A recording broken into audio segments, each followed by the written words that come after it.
Andevani, assim, veio primeiro o vaqueiro ou o cedro? A história do vaqueiro começou quando aqui no cedro? Já logo no início, foi o vaqueiro, junto com a parte, digamos assim, da criação de gado, junto com esse vaqueiro, depois veio as casas. A criação do cedro o vaqueiro tem essa importância toda que falam?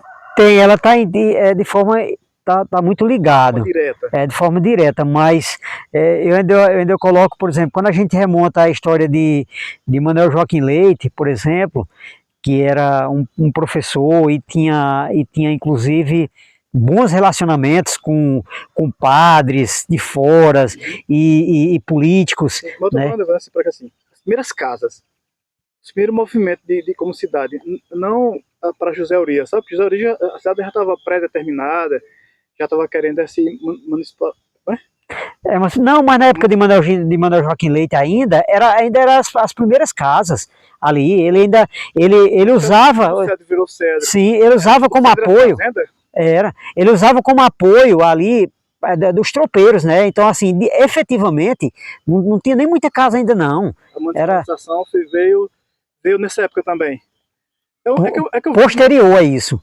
Veio posterior a isso. Ele ainda era como fosse uma fazenda, uma vila, uma comunidade, mas não tinha aquela. Contadas casas, ruas de terra, calçamento nem existia. Não existia não, nem sonho, né? Demotier, no livro dele, né?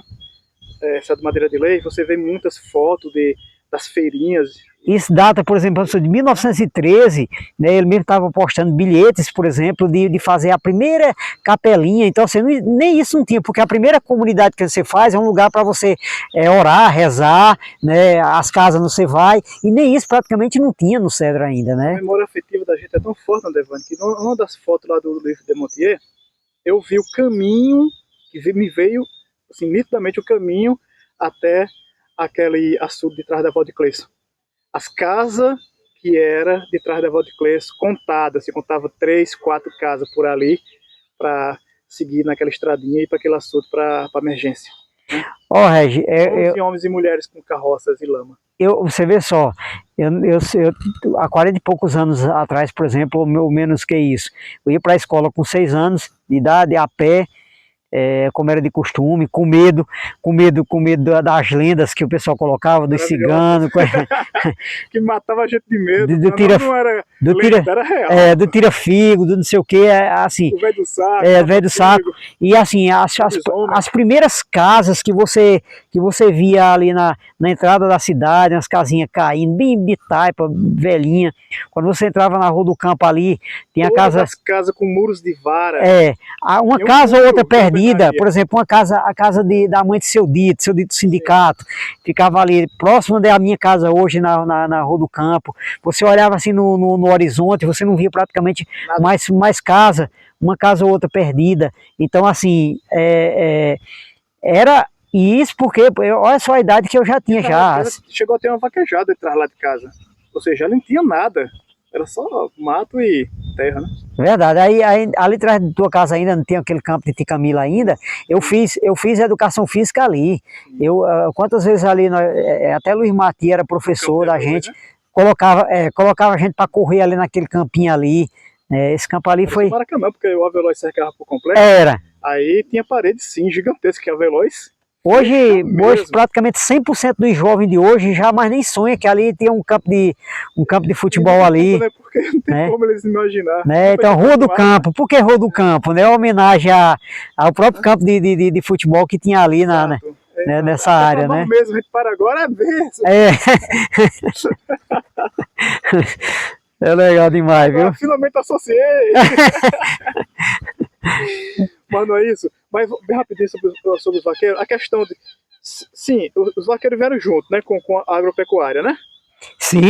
Aí assim, a agropecuária e a agricultura veio junto, porque não tinha como ter boi e não ter... Não tinha, são indissociáveis, tanto a questão do jumento, do burro, tá certo, dos animais de trabalho, obrigatório, porque não tinha veículo, ninguém tinha moto, né?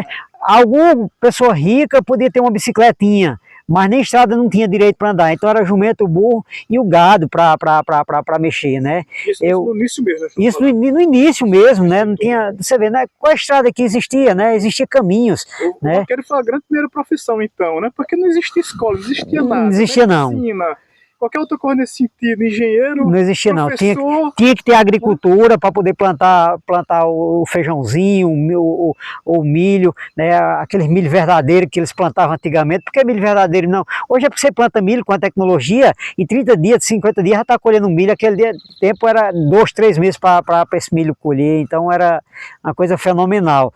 E Andevânio, não dá para tirar o vaqueiro também a importância de que sem essa mão de obra não existe a criação de gado. Não, verdade, elas se complementam, né? Na verdade, elas se complementam. Você vê que nessa... A importância do vaqueiro culturalmente, socialmente e economicamente, principalmente, até coloco, até como um dos fatores mais importantes da história do vaqueiro, que eu coloco, claro, a cultura é maravilhosa, ninguém está diminuindo não. A questão econômica do vaqueiro no desenvolvimento do sertão é inquestionável. É incrível, né? Ou seja, é para levar gado de um... Meu pai, que era vaqueiro, né, e empresário ao mesmo tempo. Exatamente, mas ele não deixava, não abria mão, por exemplo, a figura de vaqueiro, né? Porque era para levar gado, era para curar gado, era para trocar, para vender, para tudo, sabe? Ele, assim, tanto chegou uma época que eu lembro que nós estávamos sem gado, deu uma seca grande e não me recordo exatamente quando o papai pegou vaca emprestada. Como assim uma vaca emprestada, Andevânio?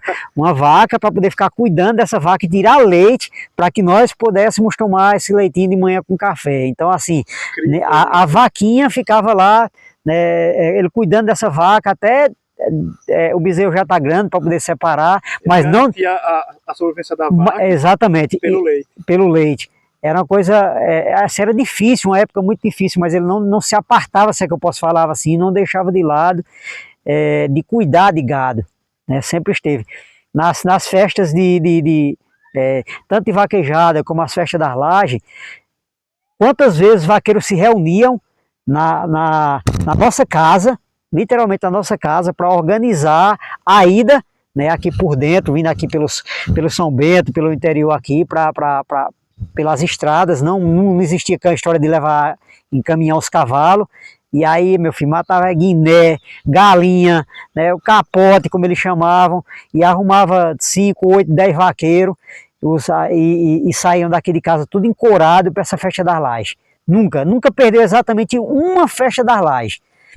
E essa festa do Jacó, queridíssima por ele. Lembra ainda como no leito de morte... Acho que ele contava... No leito de morte... Em 2004, no leito de morte, há poucos dias de morrer, eu contando a ele que o açude da barrinha estava sangrando, jorrando muito, muito mesmo. Digo, papai, eu fui lá, coloquei 2 pregos, exatamente na altura que a água estava sangrando, que é para o senhor ver a altura que a água sangrou. E ele ficou feliz com isso, mas ele abriu a boca e disse, meu filho, se Deus me desse saúde, para eu ir para uma festa das lajes. Para ir para a festa do Jacó. Então, você vê só que até no leito de morte, ainda aquele desejo de vaqueiro, de ainda ir permanecer, de ir a uma missa do vaqueiro, de ir ainda uma festa do vaqueiro, ela permanecia ali firme, né? Então, assim, é uma chama que mantia ele alegre, é uma coisa fenomenal. Então, assim, desde quando eu conheci papai, foi cuidando do gado, cuidando da lida, do bicho, mexendo com a agropecuária, e nasceu, se é que nasceu vaqueiro, porque eu não posso afirmar, mas morreu com esse destino, com essa vontade. Afonso Seuté sempre vai ser lembrado por esse vaqueiro alegre, tá certo? Que nunca desapontou quem gostava da vaqueirama, quem gostava do forró, de mulher e gado, como eles mesmos diziam. É isso. Andevânio, muito obrigado. Eu posso postar o vídeo? Edita, vai, né? Não, se eu posso postar, se você permite postar. Pode. Documentário. Futuramente será o documentário dele. Pode falar. Meu pai, Afonso Vieira Cavalcante, conhecido como Afonso Seuté, é um caba brincalhão, jovem, morreu jovem, mas ativo e altivo. Vaqueiro nato, mas aquele vaqueiro raiz, vaqueiro que gostava de vaquejada, vaqueiro que gostava de mexer com gado, vaqueiro que gostava de um forró, e papai é uma lenda viva ainda no meu coração. A gente nunca esquece dos conselhos e de suas atividades, sua labuta. Nunca teve medo de trabalhar com animal, com cavalo, com gado. Era a vida dele. A gente via ele trabalhar com aquilo e aprendeu a gostar daquilo também. Cada um é verdade, cada um tem um ramo de atividades, mas o centro daquilo que você iniciou, você não esquece. E essa vaquejada, por exemplo, ela rende até hoje recordações. Eu me recordo que papai era um vaqueiro, mas também era um grande vendedor. E uma dessas vaquejadas do Cedro, antigamente, não sei se foi a 9ª vaquejada do Cedro, papai fez lá uma barraca de primeiro andar. É uma coisa interessante, porque não existia. Não. No Cedro, lá do lado onde era hoje o campo de futebol. O Camilão? O Camilão. O Camilão tinha ali era uma arena de vaquejada ali, um parque de vaquejada. Se eu não estiver equivocado, eu acho que o 8ª, 9ª vaquejada oficial de Cedro aconteceu lá. E papai era um dos barraqueiros. Além de papai ser de gado, papai corria e papai tinha uma barraca. E essa barraca, papai fez essa barraca de primeiro andar. O que é isso? Como é uma barraca de primeiro andar? Imagina que antigamente aquela barraquinha tradicional, na altura normal, e aí ele fez uma estrutura em cima dessa barraca, criou uma plataforma e aí cobriu ela, e ficou essa barraca de primeiro andar. Então os clientes, lembra aí, não, quando tá ouvindo? Lembro como fosse hoje. Então essa é uma coisa inusitada, literalmente inusitada. Né? Diferente mesmo, até hoje seria inusitado. Exato, eu nunca vi nessas barracas em vaquejadas tradicionais, uma barraca de primeiro andar. Eu lembro um fato bem inusitado, quando eles estavam fazendo, tem uma geladeira que caiu de cima dessa barraca. E essa é uma geladeira, nem fazendo propaganda aqui não, uma geladeira Consul, aquelas primeiras, antigona, boa, tanto é que ela caiu do primeiro andar e ela não parou de funcionar. Quebrar garrafas de refrigerantes e tudo mais, mas ela não parou de funcionar. Ainda hoje essa geladeira existe. Ainda hoje, se colocar na tomada, essa geladeira ainda funciona. É uma relíquia ainda dessa época. E na época tinha Danda, que estava trabalhando lá, Vanim, do final do Otávio, que estava trabalhando também lá de garçom, ajudando papai lá e tudo mais. Foi uma coisa interessante, mas enfim, não aconteceu nada como é que eu diria, algum problema com ninguém, refez o parque que tinha caído, funcionou os 3 dias de festa, com os clientes em cima, tomando sua cervejinha e assistindo a vaquejada. É uma coisa show de bola. Na época quem ajudava muito era Gugu, pai de Kelsey, Josilândia, de Georgina, também era um parceiro forte, gostava desse tipo de atividades, dessa cultura, e fomentava muito essa questão. Isso é um fato. E quantas vezes eu ia para lá e ajudava lá com alguma coisa, e voltava pelas areias, que nós chamava, que hoje é ali do Top Eventos, o início ali da cidade, e vinha ali por dentro, correndo de chão, ali para sair no pé do muro, as terras nossas. Tinha um colégio, de trás do colégio era o campo de futebol de Cedro. Era, verdade. A cerca era veloz. Então, assim, são tempos que a gente remonta, e é importante a gente perpetuar isso para os nossos filhos, porque é um tempo que não retorna, nada vai voltar. Mas a nossa memória... Devânio, como a gente falou, voltar não volta, mas faz parte todo do alicerce que estamos em cima hoje. Sim. Essa cultura, né, são pessoas que já praticavam, que vivenciavam essa cultura, Regi, que hoje as pessoas muitas vezes não potencializam, não investe. Por exemplo, um parque de vaquejada da cidade mesmo. próprio, não tem. Específicos da cidade. A cidade não tem. Nós temos particulares, pessoas começaram a fazer alguns parques particulares. Alguns, vários, né? Que começaram a colocar o que eles chamam de bolão de vaquejada. O que é esse bolão de vaquejada? São vaquejadas, são pequenas vaquejadas, né? Que não é exatamente uma vaquejada grande, é um bolão de vaquejada. Tal. Mas antigamente aqui em Sete tinha. Uma vaquejada grande, mas assim, comparado a como era o evento que era, é diferente. Não, mas a própria cidade mesmo, ela não fomenta uma vaquejada grande como tinha, mais, né? Hoje você tem o parque até o Vieira Cavalcante, tem o parque ali dos meninos do Leandro, tem o parque de Acerto Messias, tem o parque de vaquejada por ali, mas assim, um parque oficial da cidade não tem. E aí a cidade sobreviveu muito tempo com esse parque, fomentando a cidade, uma grande festa. Era aqui no Mameluco, né? Era duas vaquejadas, né, conhecidas e famosas. O papai me levou várias vezes para do Mameluco. Para mim, a minha referência de vaquejada do passado é do Mameluco. É o povo Cidrim, né? Todo era, Cidrim. Verdade. Responsável por ela, né? Talvez nem chegando aí, lá que chegar vai se envolver ele no... Na hora. Eu nasci e me criei já aqui na Barrinha e vendo o papai desde o início, desde quando era muito pequeno, mexer com gado, com cavalo, com tudo que remete à roça. A gente criou nesse contexto. E desde sempre, papai gostava sempre de gado,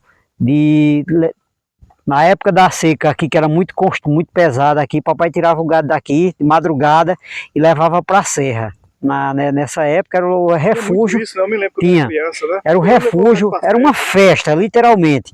Uma festa. Rebanhos dentro das Exatamente. Nessa época o Ibama não proibia e até hoje em dia os vaqueiros eles dizem que, ao contrário do que os estudos dizem, que o Ibama diz, que na verdade prejudica o ambiente, na verdade os vaqueiros eles se opõem a essa situação. Por quê? Porque quando tem muito incêndio lá, é fruto de muito mato seco por baixo, coisa que o gado não permite. O gado vai comendo aquele mato por baixo e evita os incêndios, né? Então, assim, na verdade, exatamente, o gado fazia o inverso que o Ibama diz, mas aí ninguém sabe exatamente. As fezes, né? Adubação na Exato. Né? E se eu falasse agora de gases, essa situação. Mas enfim, quantas vezes eu vi meu pai, meus tios, meu avô, seu Dezinho também, na serra com gado, deixava o gado lá, retornava para cá, de vez em quando ia campear esse gado lá. Campear esse gado era justamente identificar se ele conseguia ver o rebanho inteiro, se estava faltando vaca tal, pelo chucai tal, pelo tom do chucai tal, e conseguir identificar, exato, identificar se a luta estava desmantelada, se estava ok, retornava para cá, não via uma moitinha de gado, se separou do restante do rebanho. Dá a volta, viagem lá, passava 2, 3 dias, um final de semana, tentando localizar esse gado, e ficava lá um certo tempo. Tudo isso que teu pai trazia coisinhas dessas viagens. Diz aí, fala um pouco sobre isso. Papai trazia jatobá de lá para nós, né? Ou quando retornava queijo, farinha, o que sobrava, era uma festa quando rapadura quando retornava, né? E o queijo tem que estar lá no e assim, tudo tem uma preparação muito bacana. Antes de ir, uma marra de chucai que tinha que ajeitar, que tinha que organizar, a quantidade de chucai, quais as vacas que ia colocar tal chucai de 2 tons, lá se vai. Tinha cozinheiro? Não, lá ele levava os mantimentos e lá tinha uma pessoa que fazia, né? Ainda é viva aí, inclusive essa pessoa que nós chamamos de Mãe Zilda, Dona Rizilda, ainda é viva, cozinhou muito para eles, para os vaqueiros daqui de Cedro, para papai, para meu avô, para Tidil, ainda é viva ainda, lúcida, conta história, né? Tem um maior carinho ainda pelo povo daqui. Se quiser um dia nós ainda... Uma coisa muito bacana. Assim. Muito bom. E essas recordações, ela permanece com a gente e a gente repassa para os nossos filhos. Porque ela deixou, de certa forma, de existir. A partir do momento que o Ibama proibiu as pessoas sertanejos aqui do sertão de tanto Pernambuco como da região próxima, de levar o gado para lá, então houve uma redução do rebanho, houve alteração desses hábitos desses vaqueiros, né? Então assim, mudou muito. a gente não está para avaliar se isso foi bom ou ruim. Agora a verdade é que houve uma mudança total nesse hábito desses vaqueiros. E foi um tempo muito bom. Foi crucial, né, para essa mudança. Para essa mudança. Foi crucial, realmente. E tudo isso. Então, ou seja, isso remete a um tempo bem antigo, né? Eles receberam essa terra aqui digamos assim, há mais de 100 anos. Sim. Em 2014, quando tu foi atrás de mim, estava com 104 anos, era mais ou menos assim. Foi em 2014 que tu me procurou? Pra mim, foi por aí. Foi por aí mesmo, nós procuramos para poder ver essa questão. Lá se vai 10 anos. Lá se vai uma década. Sabe que a gente pode brincar, Devon? É um suspiro e já foi. É um suspiro e já foi. A gente pode brincar com 10 anos, a gente com 20, porque a gente pega 30. Nós podemos brincar com 10 anos, a gente com 30, porque a gente vai estar com 40. Mas a gente pode brincar com 10 anos, a gente com 50, nós com 60. Aí já tá chegando já, né? Nós estamos no limite de que, cara, vamos parar de brincar, vamos respirar e viver cada segundozinho, velho, sério. Nós já estamos exatamente nessa fase, não adianta mais assim achar que a gente... Porque quando a gente é bem muito jovem, 13, 14 anos, a ideia é que a gente é eterno, parece que nada vai se acabar e tudo vai virar para frente. Né? Mas quando você começa a chegar numa certa fase, você começa a perceber que as coisas começam a passar tão rápida, quer dizer, você olha para trás e diz assim, puxa vida, o que é que eu fiz? O que é que dá tempo ainda fazer? Eu fiz muito, mas agora sim, eu posso respirar, no seu caso. Estou com minha família pré-estabelecida, esposa, filhos, né? Todo mundo encaminhado. A gente sabe que não é tão simples assim, falando parece que é fácil, né? Parece que tudo foi fácil, mas se você pega a primeira pedra do teu pai, tua mãe, teus avós e bisavós, coloca no seu contexto, que está no seu contexto. Tu não nasceu do nada, tem todo um contexto para poder chegar até você, né? Verdade. Aí, ou seja, não foi fácil. Quantas secas esse povo não passou? Que você poderia até não sobreviver a essas secas. Quantos monstros, não tinha mais bandido naquela época, porque a fome era maior, então a subsistência, as pessoas eram capazes de qualquer coisa para estar vivas, vamos dizer assim, né? Então a prática de roubo era maior, a pobreza era maior, por isso a prática do roubo, até distorção, roubo de gado e tudo, né? Os próprios cangaceiros, que os pais de vocês passaram por isso quando crianças, por cangaceiro. Passaram por muitos perrengues. O teu pai, o pai do teu pai, teu avô, chegou a ver cangaceiro? Sim, um dos parentes dele não foi morto pelos cangaceiros de Lampião? Ele chegou a morrer pelo um dos cangaceiros de Lampião. Ele saiu daqui, sim, um dos parentes meus do Vieira, dali perto da hora, ele morreu. É aquela história do cangaceiro Balão que matou o fazendeiro, que foi aquela 5 contos? Sim, aí ele sai daqui. Você tinha ligação direta? Tinha ligação direta, no meu avô sair daqui para poder ver se achava o pessoal do bando de Lampião para revidar. Ainda foi...